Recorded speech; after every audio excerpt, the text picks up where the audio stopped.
नमस्कार, ABC channel में आपका स्वागत है। मैं हूं सचिन श्रीवास्तव और आप मेरे साथ देखेंगे आजमगढ़ से जुड़ी खबरें। आइए नजर डाल लेते हैं आज की खास खबरों पर। खबर के प्रायोजक हैं कॉप अपैरल्स, मुकेरीगंज, आजमगढ़। हर फैशन के कपड़े, हर मौसम के कपड़े। Buy 1 get 3 flat 50% off on shoes. Kashi electric, Bhanwarnath, Azamgarh. E scooty का exclusive showroom wooden touch, Bhanwarnath, Azamgarh. और hotel park green near hydel चौराहा, सिधारी, आजमगढ़। मुख्यमंत्री योगी आदित्यनाथ गुरुवार को आजमगढ़ ITI मैदान में 143 करोड़ की 50 परियोजनाओं का लोकार्पण और शिलान्यास किए। मुख्यमंत्री योगी आदित्यनाथ ने ITI के मैदान में विभिन्न योजनाओं के 20 लाभार्थियों को योजना का लाभ दिया। उन्होंने स्वयं सहायता समूह संचालिकाओं को चेक, कृषि यंत्रों की चाबी, आवासीय योजना आदि का चेक सौंपा। कहा कि जिले में प्रतिभाओं की कमी नहीं है, इन्हें अवसर देकर उद्योगों को बढ़ावा देना है। सीएम ने प्रधानमंत्री फसल बीमा योजना के तहत सूर्य देव सुभाष चंद्र यादव को 1-1 लाख का चेक, कृषि विभाग के कृषि यंत्र की चाबी तारा देवी व अंजू देवी, राष्ट्रीय ग्रामीण आजीविका मिशन के तहत भीमराव अम्बेडकर सहायता समूह की पूनम व राजा सुहेल देव स्वयं सहायता समूह की कुसुम को चेक। मुख्यमंत्री आवास योजना में बदामी व मीना देवी, प्रधानमंत्री आवास योजना शहरी में अनीता प्रजापति को आवास की चाबी। PM स्वनिधि योजना में बुद्धूराम, मुख्यमंत्री युवा स्वरोजगार योजना में प्रमोद यादव को चेक। ODOP योजना के तहत राजधारी यादव को 10 लाख का चेक। मत्स्य विभाग की योजना motorcycle with ice box, Dayaram 3 wheeler एवं with ice box, Yahiya Ansari Ayushman golden card, Mamta Nigam व जय भारत को लाभ दिया गया। मुख्यमंत्री बाल सेवा योजना में अर्पिता यादव को प्रोत्साहन राशि। मुख्यमंत्री कन्या सुमंगला योजना में अंजलि शर्मा, घरौनी जयराम, प्रधानमंत्री श्रम योगी मानधन पेंशन योजना का लाभ अनंत प्राप्त भारती को दिया गया। इस दौरान मुख्यमंत्री योगी आदित्यनाथ ने कहा कि ये जिला ऋषियों, मुनियों व साहित्यकारों की धरती रही है, लेकिन राजनीतिक संकीर्णता के कारण यहाँ की प्रतिभाओं को आगे बढ़ने का मौका नहीं मिला। यहाँ पहचान ऐसी बन गई कि कहीं बाहर जाने पर उसे छिपाना पड़ता था, क्योंकि बाहर जाने पर आजमगढ़ के नाम पर कहीं रहने के लिए कमरा नहीं मिलता था। हमने विकास के बल पर जिले की पहचान बदल दी है। मुख्यमंत्री ITI मैदान में गुरुवार को आयोजित सभा में बोल रहे थे। लोकसभा उपचुनाव में दिनेश लाल यादव निरहुआ विजयी बनाने के लिए जनता का हृदय से जताया आभार। जताने के बाद उन्होंने कहा कि जिले से हमारे सांसद विधायक भले न जीते हों, लेकिन हमने विकास के मामले में भेदभाव नहीं किया। जिले को पूर्वांचल एक्सप्रेसवे दिया, जिससे अब 2 घंटे में लखनऊ का सफर तय किया जा सकता है। जिले के लोगों का सपना था कि यहाँ विश्वविद्यालय का निर्माण, जिसे हमने पूरा किया और उसका महाराजा सुहेलदेव विश्वविद्यालय रखा। हस्तशिल्पियों को कम ब्याज पर ऋण उपलब्ध कराया। 5 लाख नौजवानों को बिना भेदभाव की नौकरी दी, तो 1 करोड़ 65 लाख नौजवानों के लिए रोजगार की संभावनाएं बढ़ाई। ODOP प्रोडक्ट के लिए कॉमन फैसिलिटी सेंटर दिया। उन्होंने कहा कि विकास परियोजना को आगे बढ़ाने से ही देश व समाज में खुशहाली आएगी। यहाँ के जनप्रतिनिधियों ने भी कई प्रस्ताव दिए, जिस पर काम होगा। मुख्यमंत्री ने जिला प्रशासन से कहा कि एक ऐसा प्रस्ताव बनाए जिससे ब्लैक पॉटरी से ज्यादा लोगों को रोजगार का अवसर मिले। सांसद भी DM के साथ बैठक करके रोजगार और विकास की रणनीति की जमीन पर उतारे। मुनियों, क्रांतिकारियों और साहित्यकारों की इस पावन भूमि को कोटि कोटि नमन करते हुए आजमगढ़ वासियों का हृदय से आभार व्यक्त करने के लिए आया हूं कि आप सबने अभी हाल ही में संपन्न हुए उपचुनाव में लोकसभा की सीट पर भारतीय जनता पार्टी के प्रत्याशी और लोकप्रिय भोजपुरी अभिनेता श्री दिनेश लाल यादव जी को यहां से विजयी बना करके देश की सर्वोच्च पंचायत में भेजा है।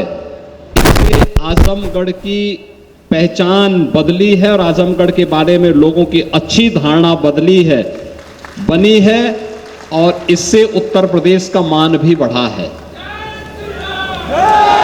और इसीलिए आप सबका हृदय से अभिनंदन करते हुए मैं धन्यवाद देने के लिए आज आजमगढ़ में आया हूं। और स्वाभाविक रूप से जब हम लोग आए हैं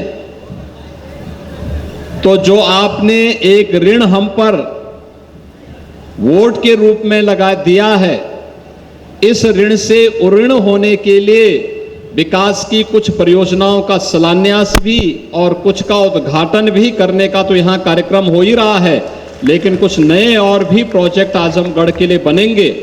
इस दृष्टि से आज विशेष रूप से मैं यहाँ पर आया हूँ और आपके लोकप्रिय सांसद भी हैं, हमारे विधान परिषद के 3 माननीय सदस्य भी हैं प्रभारी मंत्रीगण हैं, 3 प्रभारी मंत्री इस मंडल के लिए, इस महीने के लिए यहां पर विकास की योजनाओं को गति देने के लिए आए हैं। और साथ साथ इसी मंडल के ही मंत्री श्री दयाशंकर सिंह जी, जिन्होंने लोकसभा चुनाव के दौरान यहां कैंप किया था, वे भी इस अवसर पर उपस्थित हुए हैं।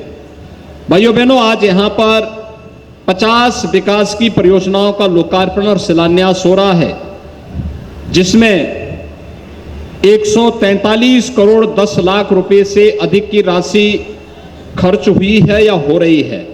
और इसके लिए मैं आप सबको हृदय से बधाई देता हूं, आप सबका मैं अभिनंदन भी करता हूं और आप सबके प्रति अपनी शुभकामनाएं भी व्यक्त करता हूं। आजमगढ़ विकास के पथ पर अग्रसर होने वाला एक प्रमुख जनपद है और होना भी चाहिए।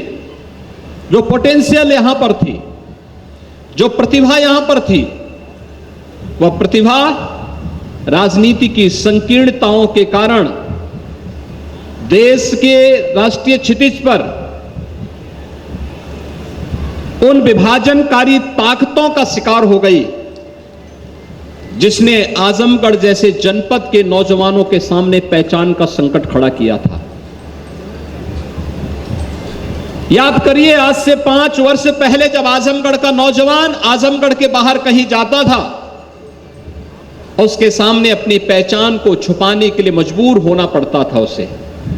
कारण था क्योंकि अगर वह ये बोलता था कि मैं आजमगढ़ से आया हूं, तो भाइयों बहनों, आजमगढ़ के नाम पर उसे होटल में रूम नहीं मिलता था, धर्मशाला में कोई ठहरने के लिए अनुमति नहीं देता था और कोई अपने मोहल्ले में किराए पर भी नहीं रहने देता था। क्या बीती होगी जो नौजवान इस दौरान आजमगढ़ से बाहर रोजी रोजगार के लिए निकला होगा। लेकिन आपने इस धारणा को बदलने के लिए जो प्रधानमंत्री मोदी जी ने एक भारत श्रेष्ठ भारत के अभियान को आगे बढ़ाने का कार्यक्रम किया और उत्तर प्रदेश के अंदर भारतीय जनता पार्टी की जब सरकार 2017 में बनी, तो सरकार बनने के बाद जो अनेक प्रकार के कार्यक्रम हम लोगों ने प्रदेश के लिए तय किए थे, आजमगढ़ के अंदर भले ही हमारा विधायक न बना हो, भले ही हमारे सांसद न जीते हो, हमने लोकसभा चुनाव में भी आजमगढ़ की भी और लालगंज की भी सीट हम लोग हारे थे, लेकिन हमने आजमगढ़ के विकास को अवरुद्ध नहीं होने दिया। पूर्वांचल एक्सप्रेस वे प्रधानमंत्री मोदी जी ने इसी आजमगढ़ में आकर के जुलाई 2018 में उसका शिलान्यास किया था और आज पूर्वांचल एक्सप्रेसवे ने आजमगढ़ के विकास को एक नई गति दे दी है। अब यहां से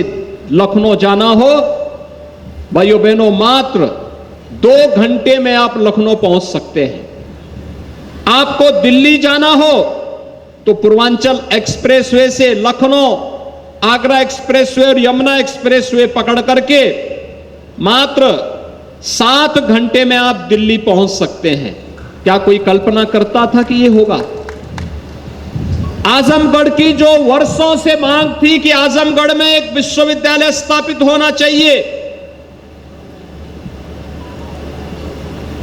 कहने के लिए बहुत सारे लोग आजमगढ़ में आए, लेकिन विश्वविद्यालय भी डबल इंजन की सरकार ने आजमगढ़ को दिया। और भाइयों बहनों, आजमगढ़ में महाराज सुहेल देव के नाम पर विश्वविद्यालय का निर्माण कार्य भी आज युद्ध स्तर पर चल रहा है।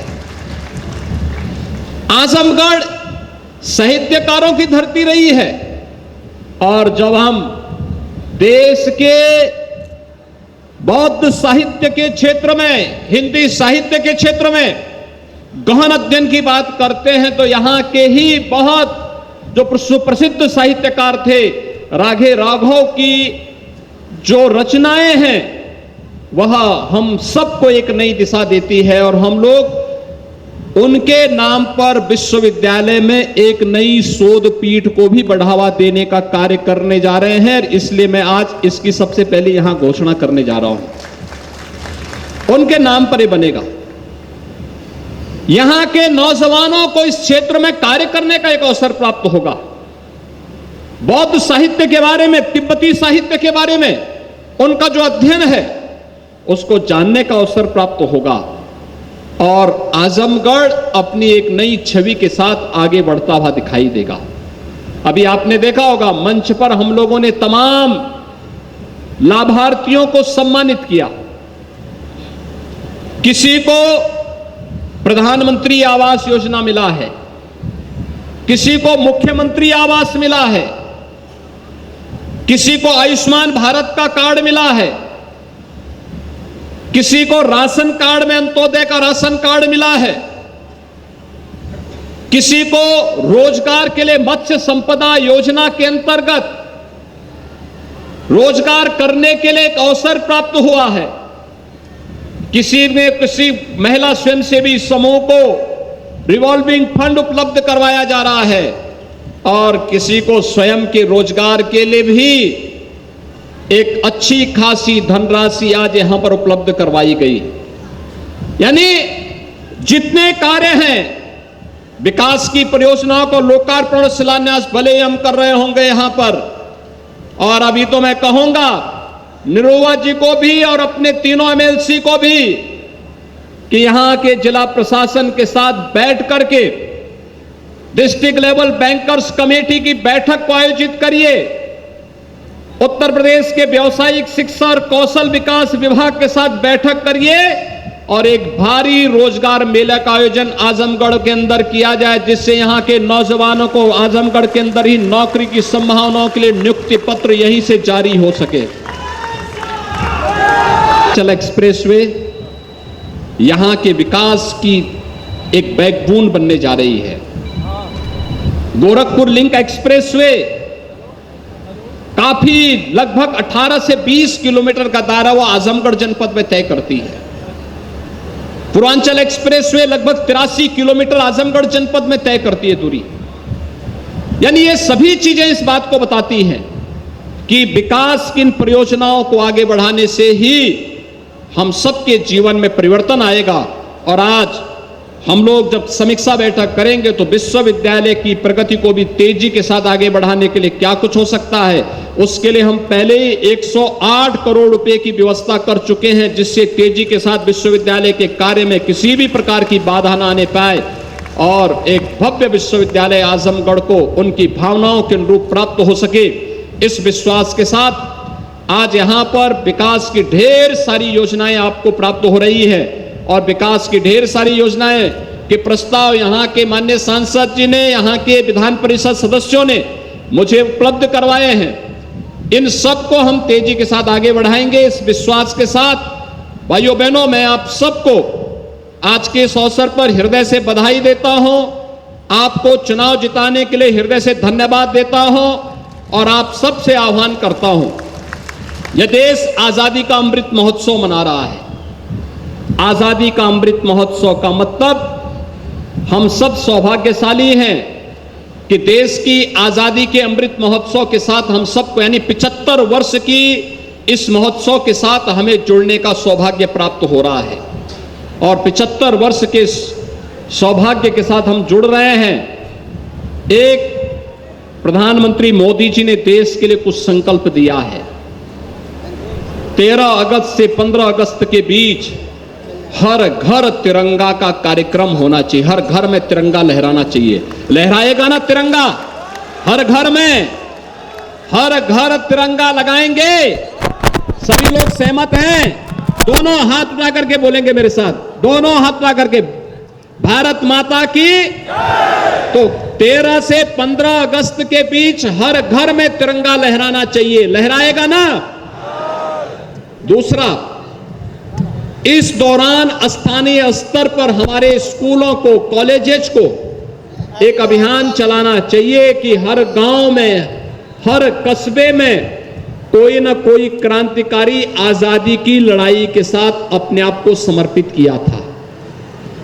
ज्ञात और अज्ञात उन सभी क्रांतिकारियों के नाम को फिर से हम इतिहास के पटल पर अमिट छाप के रूप में आगे बढ़ाएं। स्कूल कॉलेजेस को इस सोच के साथ जुड़ना चाहिए और उसका एक संकलन अपने विद्यालय स्तर पर, फिर जनपद स्तर पर करवाना चाहिए।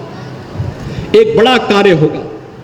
प्रभात फेरी निकले, तमाम प्रकार के रचनात्मक कार्यक्रमों के साथ लेखन प्रतियोगिता हो, क्रांतिकारियों के वेशभूषा में फैशन शो हो और भी अनेक कार्यक्रम लेखन प्रतियोगिताएं का आयोजन हो, वीर रस की राष्ट्रभक्ति से जुड़ी हुई कविताओं का गायन हो, ये तमाम कार्यक्रम तो हमें करने ही चाहिए। इस अवसर पर पूर्वांचल विकास बोर्ड के उपाध्यक्ष श्री नरेंद्र सिंह, परिवहन राज्य मंत्री दयाशंकर सिंह, प्रभारी मंत्री भूपेंद्र सिंह चौधरी, सुरेश राही, दयाशंकर मिश्र, दयालु जी, सांसद आजमगढ़ दिनेश लाल यादव, निरहुआ विधान परिषद सदस्य विजय बहादुर पाठक, यशवंत सिंह, विक्रांत सिंह ऋषु, पूर्व विधायक कांत यादव, सहजानंद राय, जयनाथ सिंह, बीजेपी जिलाध्यक्ष आजमगढ़ ध्रुव सिंह, लालगंज ऋषिकांत राय, अखिलेश मिश्रा, गुड्डू, वंदना सिंह, पूर्व सांसद नीलम सोनकर, अरविंद जायसवाल, शकुंतला चौहान, बीजेपी महिला मोर्चा के जिला उपाध्यक्ष अमित लता सिंह, मंडलायुक्त मनीष चौहान, डीआईजी अखिलेश कुमार, जिलाधिकारी विशाल भारद्वाज, पुलिस अधीक्षक अनुराग आर्य, मुख्य विकास अधिकारी आनंद कुमार शुक्ला सहित बड़ी संख्या में लोग मौजूद रहे।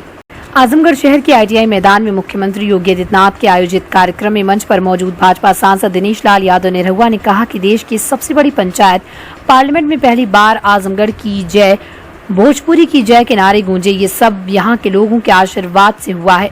मुख्यमंत्री योगी आदित्यनाथ आजमगढ़ में गुरुवार को 143 करोड़ के लगभग 50 परियोजनाओं के शिलान्यास और लोकार्पण करने के लिए यहाँ आए हुए थे।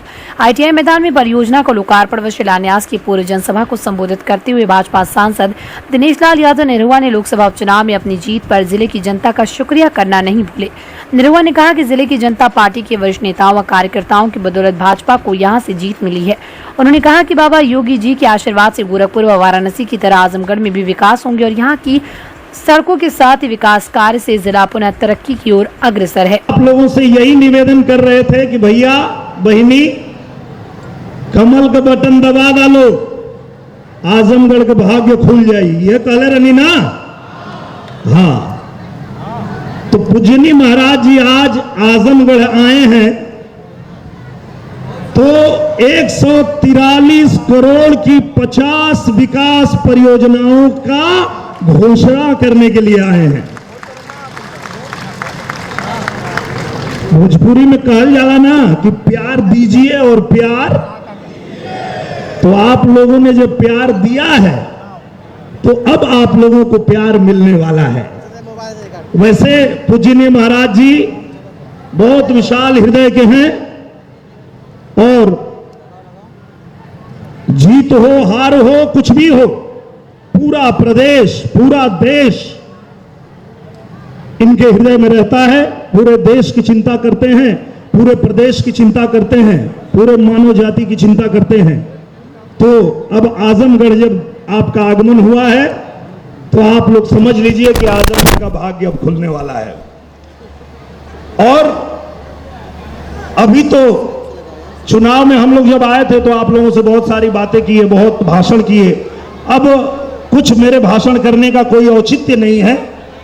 सिर्फ और सिर्फ जो सौगात आप लोगों के देने के लिए पूजनीय महाराज जी आए हैं, बस वही आप लोग जान लीजिएगा। मैं मंच के माध्यम से स्वागत करता हूं यहां श्री यशवंत सिंह एमएलसी जी का, श्री विजय बहादुर पाठक जी का, श्री विक्रांत सिंह जी का, श्रीमती नीलम सोनकर जी का, श्रीमती वंदना सिंह जी, पूर्व विधायक श्री नरेंद्र, श्री ऋषिकांत जी जो जिलाध्यक्ष हैं लालगंज से, श्रीमती शकुंतला चौहान जी प्रदेश मंत्री हैं, श्री सहजानंद राय जी, श्रीमती मंजू सरोज जी, श्री सत्येंद्र राय जी, श्री अरविंद जायसवाल जी। हुआ पहुंचल देश के सबसे बड़ी पंचायत में, तो पंचायत में एक नारा गुजल, आजमगढ़ की जय हो। सुनला लो कि ना?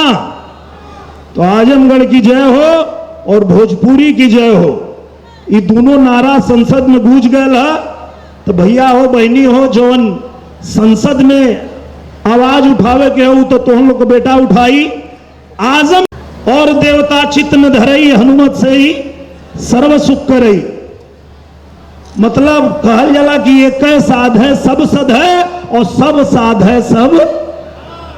बहुत ज्यादा लोग के सदले की जरूरत ना, पूजनीय महाराज जी का बस आशीर्वाद आजमगढ़ के मिल जाए। आजमगढ़ के विकास के केहू रोक ना पाई। और आजमगढ़ जैसे आज गोरखपुर चमकत है, जैसे आज बनारस चमकत है, वैसे ही आजमगढ़ चमक जाई। तो बस पूजनीय महाराज जी के चरणों में प्रणाम करते हुए मैं अपनी वाणी को विराम देता हूं। खुशियों का दिन आया, जो मांगा वो पाया। जी हाँ, ये गीत आज पूरा हरिहरपुर घराना गा रहा है। पहली बार किसी मुख्यमंत्री के कदम इस घराने में पड़े और संगीत के प्रति घराने का समर्पण सफल हो उठा। बताने की जरूरत नहीं है कि आजमगढ़ जिले का हरिहरपुर घराना संगीत के पुराने घरानों में गिना जाता है। यहीं के रहने वाले पद्म विभूषण पंडित छन्नूलाल मिश्रा हैं। आज भी सुबह शाम यहाँ पर संगीत से जुड़े लोग रियाज करते हैं। इस प्राचीन व विख्यात घराने में मुख्यमंत्री योगी आदित्यनाथ दोपहर करीब 1:08 पर पहुंचे। हरिहरपुर गाँव में से संगीत एकेडमी पहुंचने पर उनका जोरदार स्वागत किया गया। बताया कि सारंगी वादन खत्म हो रही, इसे पुनः जिंदा किया जाएगा। लखनऊ महोत्सव में सहभाग करवाने का निवेदन किया गया। इस दौरान सारंगी पर राम रस धुन बजाकर सीएम को सुनाया गया, जिसे सुनकर वो मंत्रमुग्ध हो गए। इसके बाद अजय मिश्र, मोहन मिश्र आदि ने कजरी गीत सुनाया। कार्यक्रम के दौरान स्कूली बच्चों को सीएम ने स्कूली बैग बांटा। हरिहरपुर घराने पर पहुंचने पर छोटे छोटे बच्चों ने मुख्यमंत्री के स्वागत में गाना गाकर मुख्यमंत्री का दिल जीत लिया। बच्चों ने मुख्यमंत्री के सम्मान में गाना गाया कि सजा दो घर को गुलशन से, मेरे बाबा जी आए हैं। बच्चों की इस प्रस्तुति के बाद मुख्यमंत्री ने इन बच्चों से नाम और किस क्लास में पढ़ते हो पूछा। अपनी प्रस्तुति से मुख्यमंत्री का दिल जीत चुके इन बच्चों ने बाहर आकर मीडिया से बातचीत करते हुए बताया कि मुख्यमंत्री योगी आदित्यनाथ का गांव आना बहुत अच्छा लगा। रुद्राक्ष मिश्रा का कहना है कि जिस तरह से मुख्यमंत्री गांव आए और हम लोगों से मिलकर बहुत अच्छा लगा। बच्चों का कहना है कि जो सड़कें खराब पड़ी हैं वो भी बन जाए तो अच्छा होगा। मुख्यमंत्री योगी आदित्यनाथ ने सराहनीय प्रस्तुति करने वाले 30 बच्चों को बैग देकर सम्मानित किया। आने वाले थे, हम लोग रिहर्सल कुछ दिन से चल रहा है, इसीलिए हम लोग उनका वो कर रहे थे, तैयारी उनका गाना के लिए कहा गया था, इसीलिए उनका सजा दो घर गाना तैयार कर रहे थे। तो गाना गा के बताओ थोड़ा सा। सजा दो घर को फूलों सा, सजा दो घर को फूलों सा, मेरे योगी बाबा जी आए हैं। तो तुम लोग भाई हो? हाँ, सगे भाई हो? हाँ, दोनों कहाँ भाई। घर है? यहीं हरिहरपुर में? हाँ, देखिए और क्या बातचीत, सीएम से कुछ बातचीत भी हुई है? नहीं, बस नाम पूछे हैं और कौन से स्कूल में पढ़ते हैं, बस यही पूछे तो हैं। कैसा लगा? प्रदेश के मुख्यमंत्री से आप लोगों ने बातचीत किया है, मुलाकात की है, गाना सुनाया है, कैसा लगा आप लोगों बहुत अच्छा लगा है। को? सामने देखो। क्या मैसेज देना चाहेंगे? अब क्या बोले, अब किस क्लास में पढ़ते हो आप? 5th A और ये आप किस क्लास में पढ़ते हो? 2 में पढ़ता है। 2 में पढ़ते हो। कहाँ पढ़ते हो? अरे राहुल संस्कृति अंजन इंटर कॉलेज में मैं पढ़ता हूँ और ये चाचा नेहरू प्राइमरी में पढ़ता है। अच्छा, तो आज मुख्यमंत्री जी से क्या कुछ मांग करोगे? आए हैं जिले अपने घर में, कुछ क्या कहोगे? संगीत के लिए क्या करें? संगीत के लिए यही कुछ बनवाए और ये रोड थोड़ा देख लें। तो क्या क्या संगीत में तुम गाना गाते भी हो, बजाते भी हो? मैं हारमोनियम भी बजाता हूँ और संगीत भी करता हूँ।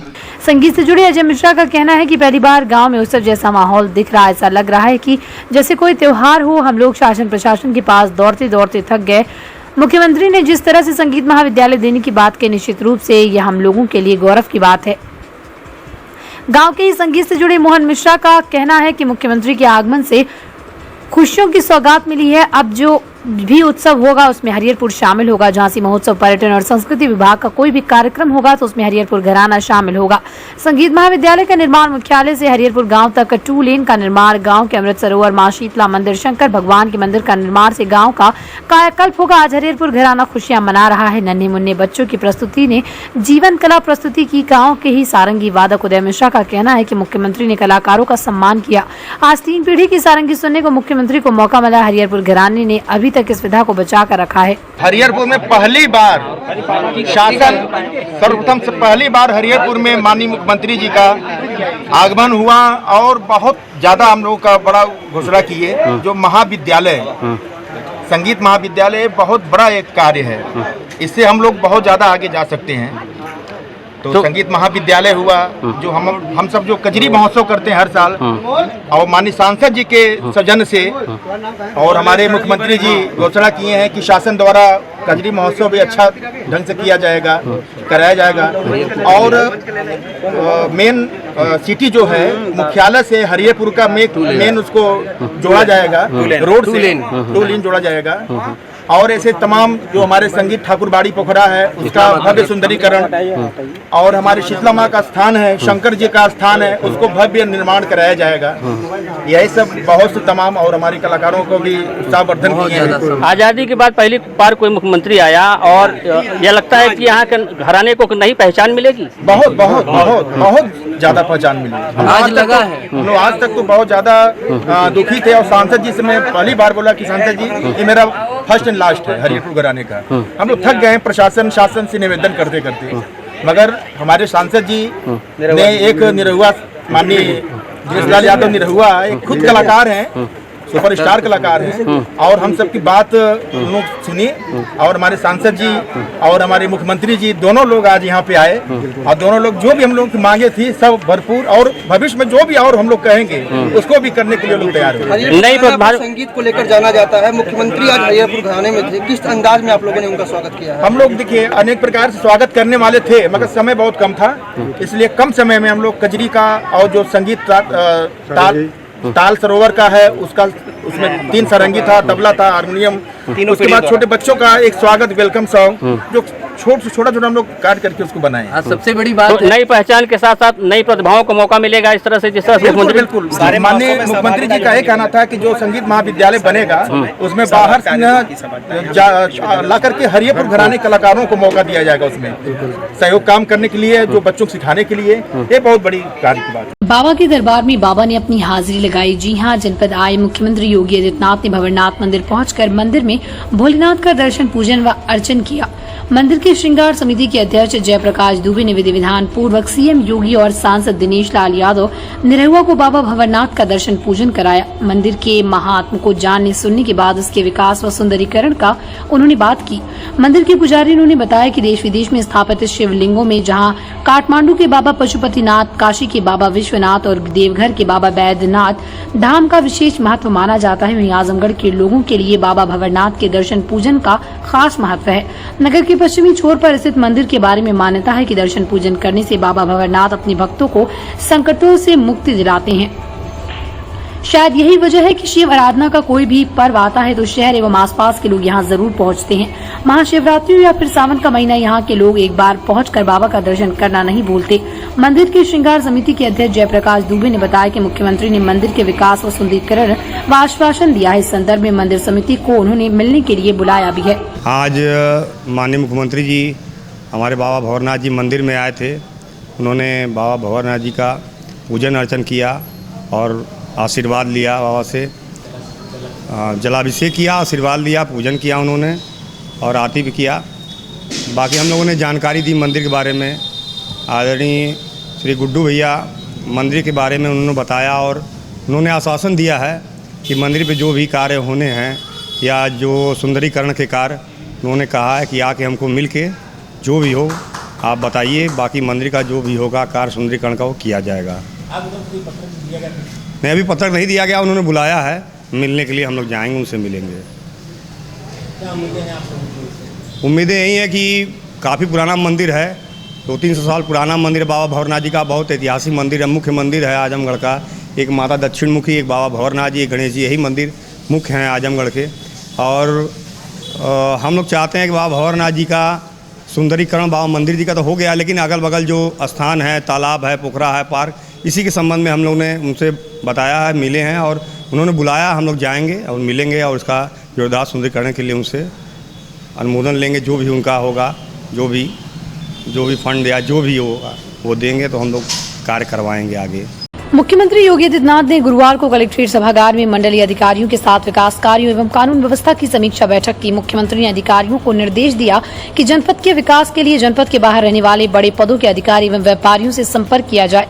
मुख्यमंत्री ने कहा कि निवेश करने वाले व्यक्तियों को अच्छे संसाधन एवं आवश्यक व्यवस्थाएं उपलब्ध कराई जाए। उन्होंने कहा कि उद्यमियों को निवेश करने एवं रोजगार सृजन करने के लिए जनपदीय अधिकारी हर प्रकार की सुविधाएं, सुरक्षा एवं आवश्यक संसाधन उपलब्ध कराएं। उन्होंने कहा कि निर्माण कार्यों के लिए अवमुक्त की गई धनराशि के सापेक्ष निर्माण कार्य को निर्धारित समय में पूर्ण किया जाना सुनिश्चित करें। मुख्यमंत्री ने कहा कि लापरवाही एवं कार्यों में शिथिलता किसी भी कीमत पर क्षम्य नहीं होगी। मुख्यमंत्री ने प्रधानमंत्री आवास योजना शहरी एवं ग्रामीण की समीक्षा करते हुए अधिकारियों को निर्देश दिया कि लाभार्थियों का चयन पारदर्शिता एवं ईमानदारी के साथ किया जाए। उन्होंने कहा कि पात्र व्यक्तियों को ही योजना का लाभ दिया जाना सुनिश्चित करें। मुख्यमंत्री ने अधिकारियों को निर्देश दिया कि चयनित लाभार्थियों के खाते में धनराशि समय से पहुंच जाए, इसमें किसी भी प्रकार की लापरवाही न बरतें। मुख्यमंत्री ने जनपद में बाढ़ एवं सूखे की समीक्षा करते हुए कहा कि बाढ़ एवं सूखे से प्रभावित किसानों को शासन द्वारा अनुमन्य धनराशि समय से उपलब्ध कराना सुनिश्चित करें। उन्होंने कहा कि बाढ़ एवं सूखे से किसी भी प्रकार की जानहानि, धन हानि एवं पशु हानि नहीं होनी चाहिए। उन्होंने कहा कि बाढ़ से प्रभावित क्षेत्र के पशुओं का टीकाकरण कराना सुनिश्चित करें। उन्होंने कहा कि पर्व के अवसर पर पुलिस विभाग के अधिकारी लगातार अपने क्षेत्रों में भ्रमण करते रहे। उन्होंने कहा कि किसी भी प्रकार की अफवाह फैलाने वाले व्यक्ति पर त्वरित गति से कार्रवाई करें। उन्होंने कहा कि जनपद में जनता के बीच में शांति, सौहार्द एवं भाईचारे की भावना बनी रहे।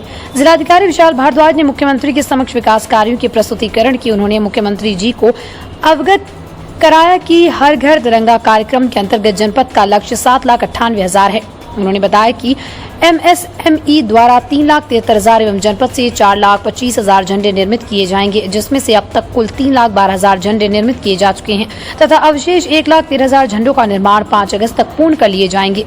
जिलाधिकारी ने बताया कि टैबलेट स्मार्टफोन वितरण के अंतर्गत 12,143 टैबलेट प्राप्त हुए हैं, जिसमें से 12,141 टैबलेट वितरित किए जा चुके हैं तथा 4,821 स्मार्टफोन के सापेक्ष 4,820 स्मार्टफोन वितरित किए जा चुके हैं। महात्मा गांधी राष्ट्रीय ग्रामीण रोजगार गारंटी योजना के अंतर्गत जनपद में अमृत सरोवर निर्माण का लक्ष्य 372 है। उन्होंने बताया कि अब तक 72 अमृत सरोवर का निर्माण कार्य पूर्ण किए जा चुके हैं तथा 300 अमृत सरोवर निर्माण कार्य प्रगति पर है। जिलाधिकारी ने मुख्यमंत्री को अवगत कराया कि प्रधानमंत्री आवास योजना ग्रामीण के अंतर्गत वार्षिक लक्ष्य 10,637 के सापेक्ष माह तक 9,845 आवास पूर्ण कर लिए गए तथा निर्माणाधीन आवासों की संख्या 792 है। उन्होंने बताया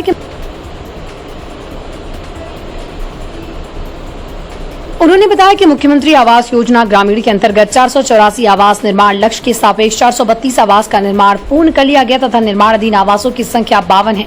प्रधानमंत्री आवास योजना शहरी के अंतर्गत 15,606 वार्षिक लक्ष्य के सापेक्ष माह तक 12,983 आवासों का निर्माण कार्य पूर्ण कर लिया गया तथा निर्माणाधीन आवासों की संख्या 2,623 है। जिलाधिकारी ने बताया कि मुख्यमंत्री कन्या सुमंगला योजना अंतर्गत अब तक 3,086 आवेदन प्राप्त हुए हैं तथा स्वीकृत आवेदन पत्रों की संख्या 2,382 है। उन्होंने बताया कि अवशेष 704 आवेदन पत्र सत्यापन की प्रक्रिया में है। बैठक में पूर्वांचल विकास बोर्ड के उपाध्यक्ष नरेंद्र सिंह, परिवहन राज्य मंत्री दयाशंकर सिंह, प्रभारी मंत्री भूपेंद्र सिंह चौधरी, सुरेश राही, दयाशंकर मिश्र, दयालु जी, सांसद आजमगढ़ दिनेश लाल यादव, निरहुआ विधान परिषद सदस्य विजय बहादुर ठाकुर, यशवंत सिंह, विक्रांत सिंह ऋषु, प्रमुख सचिव मुख्यमंत्री सूचना संजय प्रसाद, ADG वाराणसी जोन आयुक्त आजमगढ़ मंडल आजमगढ़ मनीष चौहान, DIG अखिलेश कुमार, पुलिस अधीक्षक अनुराग R, मुख्य विकास अधिकारी अनंत कुमार शुक्ला सहित समस्त अधिकारी एवं जनप्रतिनिधिगण उपस्थित रहे। साथ ही वर्चुअल माध्यम से जिलाधिकारी बलिया एवं मऊ जुड़े रहे। एक तरफ CM योगी आजमगढ़ की रैली में लोगों को राष्ट्रवाद का पाठ पढ़ा रहे थे और 13 से 15 अगस्त तक हर घर तिरंगा कार्यक्रम सफल बनाने की अपील कर रहे थे, तो दूसरी तरफ जिले के जिम्मेदार अफसरों ने अपनी नाकामी छिपाने के लिए नाले पर तिरंगे का पर्दा लगा दिया था ताकि CM का काफिला गुजरे तो खुले हुए नाले पर नजर न पड़े। अधिकारियों का ये कारनामा चर्चा का विषय बना हुआ है। वहीं भाजपा नेताओं ने इस पर विरोध दर्ज कराया। CM योगी आदित्यनाथ गुरुवार को आजमगढ़ दौरे पर ITI मैदान में लोगों को राष्ट्रवाद का पाठ पढ़ाए। इस दौरान उन्होंने आजादी के अमृत महोत्सव के तहत 13 से 15 अगस्त तक हर घर पर तिरंगा फहराने की अपील की। वहीं दूसरी तरफ जिले के जिम्मेदार अफसर CM के आगमन से पूर्व तिरंगे का अपमान करते दिखे। दरअसल ITI मैदान में आयोजित CM के कार्यक्रम में मुख्यमंत्री को पुलिस लाइन से ITI मैदान तक मुकेरीगंज होते हुए कार से जाना था।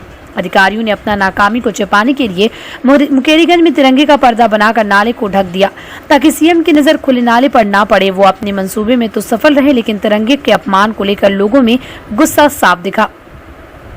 लोगों का कहना था कि पहले अधिकारियों ने तिरंगे का अपमान किया, इसके बाद भगवा का। बता दें कि CM योगी आदित्यनाथ गुरुवार को योजनाओं के लोकार्पण व शिलान्यास के लिए आजमगढ़ पहुंचे थे। इस दौरान उन्हें ITI मैदान में सभा करनी थी। CM के कार्यक्रम की तैयारियां कई दिन से चल रही थी। ITI मैदान में कुछ ही दूरी पर स्थित मुकेरीगंज में पुलिया के पास नाला खुला था। नाले का गंदा पानी यहाँ रहने वालों के लिए मुसीबत बना हुआ है। CM को इसी रास्ते से होकर गुजरना था। इसके लिए अफसरों ने पुलिया के दोनों ओर तिरंगे कपड़े से ढक दिया। जैसे ही लोगों की नजरें नाले के सामने लगी, तिरंगे पर पड़ी, लोगों ने इसका विरोध शुरू कर दिया। बीजेपी नेता शैलेंद्र अग्रवाल ने कहा कि अगर किसी शहर के नाले को ढकने के लिए तिरंगे का उपयोग किया गया तो हम लोगों के लिए बहुत ही शर्मनाक बात है। सरकार चाह रही है कि हर घर तिरंगा फहराया जाए, लेकिन आजमगढ़ में नाले और कूड़े को ढकने के लिए तिरंगे का उपयोग किया गया तो बहुत ही दयनीय कार्य है। विधानसभा चुनाव में निजामाबाद विधानसभा सीट से भारतीय जनता पार्टी के प्रत्याशी रहे मनोज यादव ने कहा कि तिरंगे के अपमान पर जांच कराकर दोषियों पर कार्रवाई की जाएगी। अभी तक तो मुझे कोई ऐसी जानकारी नहीं, अगर किया है प्रशासन द्वारा कुछ हुई है गलती तो इसकी जांच होगी, जो इसकी भागीदारी है उसके खिलाफ कार्रवाई होगी। देखिए, बहुत ही शर्मनाक बात है कि अगर नहर को और या किसी कूड़े को ढकने के लिए तिरंगे का उपयोग किया गया तो ये बहुत ही हम लोगों के लिए शर्मनाक बात है, क्योंकि सरकार चाह रही है कि हम हर घर घर तिरंगा लगाएं और यहाँ कूड़े को ढकने के लिए और नाली को ढकने के लिए तिरंगे का इस्तेमाल किया जा रहा है। जब इस बात को मीडिया के बंधुओं द्वारा उठाया गया या लाया गया तो उसको हटाकर फिर वहाँ पे भगवा कपड़ा लगा दिया गया, जो कि बहुत ही गलत बात है और बहुत ही निंदनीय कार्य है। इसका दोषी किसको मानते हैं? भाई, इसका दोषी तो जिसने उसको लगाया मैं उसको मानता हूँ, किसने लगाया ये मुझे जानकारी नहीं। प्रशासन की तरफ से ये तो हुआ हो भाई, हो सकता है कि प्रशासन द्वारा ही लगवाया गया हो, लेकिन जिसने भी इस कार्य को किया ये बहुत ही निंदनीय कार्य है। Wooden touch Bhanwarnath Azamgarh, a complete hardware store. हमारे यहाँ branded plywood, flush door, designer door, PVC door, four mica, fancy hardware, kitchen की चिमनी एवं मॉड्यूलर किचन की एक्सक्लूसिव रेंज उपलब्ध। अपने आशियाने में लगाइए 4 चांद, पहुंचिए वुडन टच भंवरनाथ आजमगढ़। काशी गोमती ग्रामीण निधि लिमिटेड की नई सौगात। Kashi electric Shri Gandhi Gurukul inter college Bhanwarnath के सामने इलेक्ट्रिक स्कूटी का भव्य शोरूम। पेट्रोल का खर्चा जाइए भूल, तय करिए कम बजट में पोल्यूशन फ्री लंबा सफर। देश में इलेक्ट्रिक स्कूटी की सबसे अनुभवी कंपनी हरियाणा की विनिंग फ्यूल्स मोबिलिटी की स्कूटी में मिलेगा आपको लो speed, high speed scooty, super comfort, sustainable seat के साथ अच्छी लाइटिंग फीचर्स। सुनहरा अवसर, खरीदें ई स्कूटी और पाएं निश्चित उपहार। ई स्कूटी की अपार सफलता के बाद जल्द आ रहा है electric bike. International brand Cob Apparels, हर फैशन के कपड़े, हर मौसम के कपड़े। Formal shirt, casual shirt, pant, denim, jeans, T shirt, suit, blazer, belt, undergarments and shoes. धमाका offer, buy 1 get 3, 50% discount on single garments. Shoes पर फ्लैट 70% ऑफ। जल्दी करें, ऑफर सीमित समय के लिए। शादी विवाह की करनी हो तैयारी या त्योहारों पर करनी हो खरीदारी तो पहुंचिए कॉब, निकट आनंद अस्पताल, Mukeriganj, Azamgarh. Hotel park Green, hydel चौराहा, सिधारी, आजमगढ़। स्वच्छ और आरामदायक AC and non AC rooms, 24 hour room service, north Indian, south Indian, Chinese, Italian, veg and non veg लजीज और जायकेदार व्यंजन उचित रेट पर उपलब्ध। शादी विवाह, engagement, marriage anniversary, birthday party के लिए लार्ज बैंक्वेट हॉल, मीटिंग और सेमिनार के लिए कॉन्फ्रेंस हॉल। आपकी खुशियों में लगाए 4 चांद। होटल पार्क ग्रीन, हाइडल चौराहा, सिधारी, आजमगढ़।